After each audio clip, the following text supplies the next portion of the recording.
अस्सलाम वालेकुम। कैसी है मेरी यूट्यूब फैमिली। उम्मीद करती हूँ कि सब ठीक ठाक होंगे, अपने घरों में खुश और आबाद होंगे। और अब्दुल्ला ले आया था बहुत सारे टमाटर, वो भी बड़े ताज़े ताज़े फ्रेश फ्रेश। इसे मैंने कहा था कि आलू 2 किलो लेके आओ, तो ये गलती से टमाटर ले आया। तो इन टमाटरों का कुछ ना कुछ तो ठिकाना मैंने बनाना ही था। तो मैं चिकन लेकर आई थी और चिकन में मैंने फिर जो है ना ग्राइंड करके ना, पहले उबाले हैं टमाटर, फिर इनको ग्राइंड कर लिया था बीच में लहसुन डालकर। तो उसकी ये सूरत निकल आई जी कढ़ाई की। ये बस यही कढ़ाई बनी थी। हम 4 अफराद के लिए बहुत है। बच्चे थोड़ा थोड़ा खाते हैं। जब गर्मियाँ बहुत ज़्यादा थी तो बच्चों ने तो बिल्कुल खाना खाना ही छोड़ दिया। 2-3 रोटियां बनाती थी, वो भी ये छोड़ दिया करते थे। अब तो शुक्र अल्लाह का, जैसे जैसे मौसम चेंज हुआ है तो इन्होंने रोटी खाना शुरू कर दी है।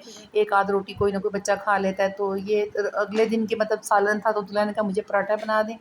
मैं तो अपना वही कढ़ाई गोश्त का सालन खाऊंगा। और मैंने घर के लिए बनाई थी काली मसूर की दाल, तड़के वाले चावल और टमाटर की चटनी। ये टमाटर की चटनी वैसे ना बट सिलबट्टे पे तो बहुत अच्छी पीसी जाती है, बड़ी टेस्टी लगती है दाल चावल के साथ। और बड़ा मज़ा आता है इसको अगर मतलब चावलों के साथ खाया जाए, ऊपर दाल हो, ये चटनी हो, सब प्याज वगैरह, रायता सलाद हो, तो बहुत अच्छा लगता है। मगर अभी मेरे पास जो है ना लकड़ी वाली है जो लंगड़ी, तो उसमें जो है ना इतना बारीक टमाटर नहीं पीसा जा सकता। अब टमाटरों में मैंने डाली थी कुटी हुई लाल मिर्चें भी, और ये सारी चीज़ें मिला के तो मैंने बड़ी स्पाइसी सी चटनी बना ली थी। तो मेरी ना घर पहनने वाली चप्पल टूट चुकी थी। मैं 2-3 दफ़ा गई हूँ बाज़ार ये काले, तो मुझे कोई नहीं समझ आई।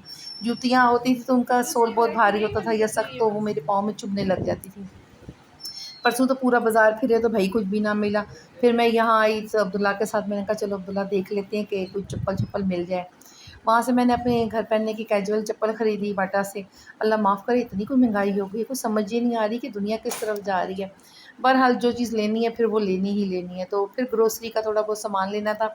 मैं आप भी बोलते होंगे कि हर दूसरे तीसरे दिन माँ दनाती ही चली जाती है, जैसे दहशतगर्दों की तरह हमला कर देती है। पर क्या करें, हमला करना पड़ता है कि जो चीज़ ख़त्म होती है वो लेनी पड़ती है। और अल्लाह जाने क्यों ऐसी बेबरकती हो गई है, शायद मेरे घर में है या और बहुत सारे घरों में भी है, कि कतरा कतरा आता है, कतरा कतरा चीज़ आ जाती है तो पता भी नहीं चलता सामान का। पहले इकट्ठा लेके आते थे तो वो अब तो बहुत ज़्यादा एक्सपेंसिव है। 20-25 हज़ार का तकरीबन 4 अफराद का राशन आ जाता है। तो अब वो नहीं ले सकते। तो जो चीज़ ख़त्म होती है थोड़ी-थोड़ी लेकर डाल देती हूँ, थोड़ी-थोड़ी डाल देती हूँ। उसमें पता भी नहीं चलता कि क्या चीज़ आई है, पैसे लगे हैं, नहीं लगे, और 2 थैले पकड़ के हाथ में ले आते हैं।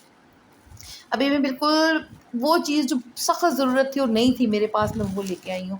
क्योंकि बाकी तो सारी चीज़ें मतलब जो चीनी पत्ती, अब तो मोटी-मोटी चीज़ें लाती हूँ, इसके अलावा तो मैं लाती नहीं हूँ। उधर से आने के बाद फिर मैंने मानो को कहा कि काफ़ी दिनों से मैंने पॉपकॉर्न ला के रखी है, तो पॉपकॉर्न भी बनाओ। तो ये तो साहबज़ादी हैं, तो इनको तो बड़ी मसला हो जाता है कि पॉपकॉर्न भी बना के देने पर। फिर बहरहाल पॉपकॉर्न बना के लाई, बाजी मानो चाय बना के ले आई, तो हम लोगों ने फिर शाम की चाय पे बैठ के पॉपकॉर्न के साथ अच्छा तरीके से खाया। तो उधर से फ़ातिमा शोर करने लगी कि मैं यहाँ बैठी हूँ, आप दोनों चारपाई पे बैठी हूँ, मैं कहाँ एडजस्ट करूँगी, इतनी मोटी-मोटी जाके बैठ गई हैं।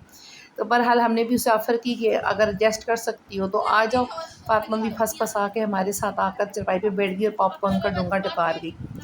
तो यही थी आज की छोटी-सी वीडियो। थोड़े-थोड़े क्लिप्स इसलिए बनाती हूँ कि चलो कोई यादगार रह जाती है। और आप मुझे लाइक करें, शेयर करें। अल्लाह हाफ़िज़।